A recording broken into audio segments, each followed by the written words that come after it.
What's up guys, Deep Programming here. In today's video, we'll see how to install Eclipse and set up a workspace so that we can build and work on our Java code. First things first, let's open our browser and type in Eclipse download.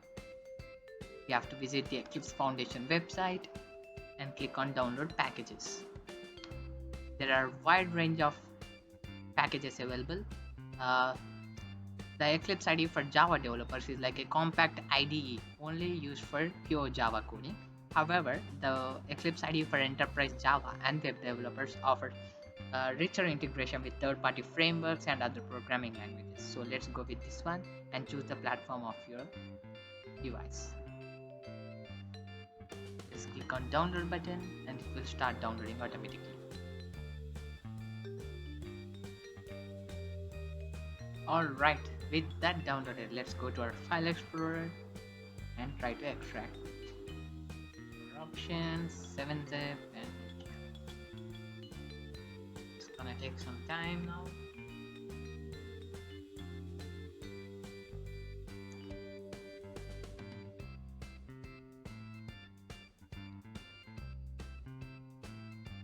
Cool, it's done. Let's cut it and place it in the directory of our choice. I like to place it in the program file so that everything sticks at one convenient place. Continue. And it's done.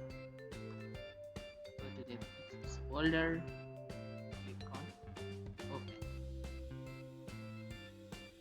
Cool.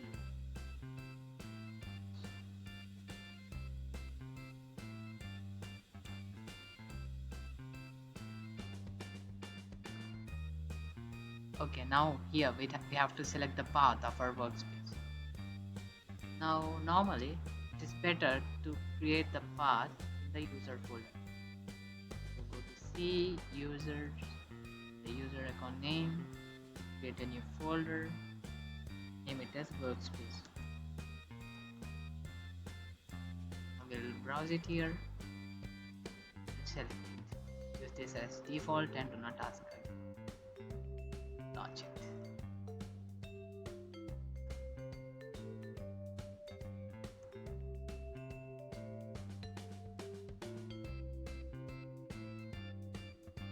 Finally, the welcome page is up. Let's close this. In order to create a new project, we have to click on File, a new, other, Java project. You can name the project name of our choice. Let's name it as Hello World for now. You can select the JRE options as well. This is the built-in Java software environment 17. Let's go with the install JDK 17. Click on search, then click on this PC, Windows C, program files, and Java folder. Select it and we have our JDK 17 here. Click on apply and close. We can untick this one for now. Click on next. Next, finish. We have to open the perspective. Let's expand this for now. The project is created. We have to create a class. Click on new and class. We can name the class of our choice. Let's give it as Hello World again. Hello World. In order to run the application and print our output to the console, we need the main method. So let's take this one and click on finish.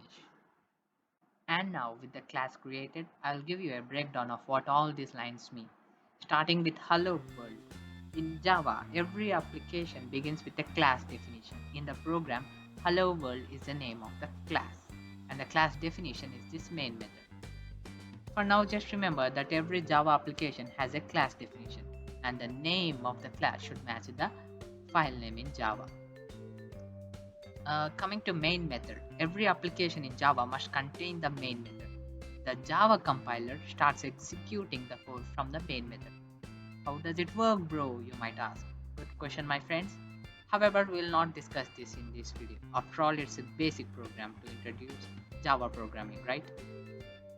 We will learn the meaning of public, static, void, and how main method works in later videos.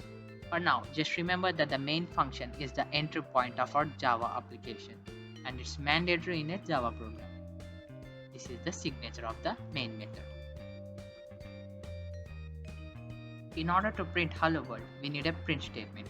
And the print statement in Java is system.out.println.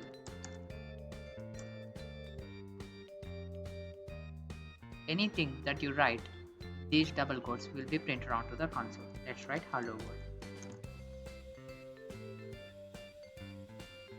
Let's save it, Ctrl Shift S, and click on the green button to run. And we get the output here. The text inside the quotation marks is called string in Java. This brings the end of the video. Thank you for watching. Like, share and subscribe.